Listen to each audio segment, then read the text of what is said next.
My brother was serving a hot zone. He rarely shared details because they were always dangerous, but one day he told me a story that completely changed my view of courage. This is a story about a translator, an ordinary local guy with no citizenship. He wasn't a soldier, he didn't have a uniform or any protection, he just knew English and was helping our unit. To most people, he was just a translator. But to my brother, he became a friend. They joked together, laughed in tough moments, and supported each other when someone in the unit got nervous or tired. My brother always said he feels safer with him around, even in the chaos. He acts like a soldier even without a weapon. One day their unit walked into an ambush. The attack started suddenly. Bullets were flying from all directions. The ground shook from explosions. My brother was wounded and left lying in the open. Everyone else was busy taking cover and couldn't reach him without risking their own lives. That's when the translator did something no one expected.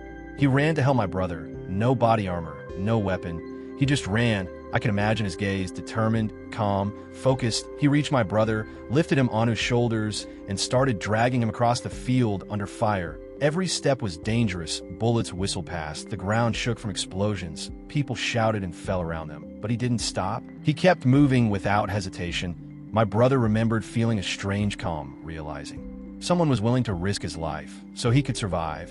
They reached a small trench they could use as cover. The translator checked to make sure my brother was breathing, and only then paused for a moment. He looked exhausted but alive. My brother knew that without him, he wouldn't have survived. After the fighting subsided, the translator stayed on the position watching for threats. He didn't receive thanks, medals, or paperwork. Nothing. He just did what needed to be done and stayed where. Danger was still very real. That night left a mark on my brother. He knew he had been lucky to survive, and the one who gave him that chance remained under fire and unprotected. The following days were tense. The translator stayed there because he had no documents or citizenship. He was risking his life every day. My brother was alive, but every glance at his friend reminded him, this guy could have died. My brother decided he couldn't leave it like that. He started fighting to get him out.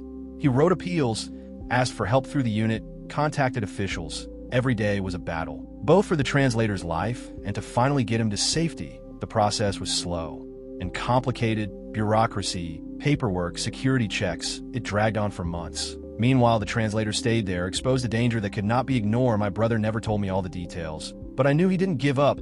He couldn't forget the one who had risked his life to save him, and he did everything he could to give the translator a chance at a new life. Finally, after months, the translator was moved to a safe place. He got documents, a chance to leave, and a life. Without constant threat, my brother could finally breathe.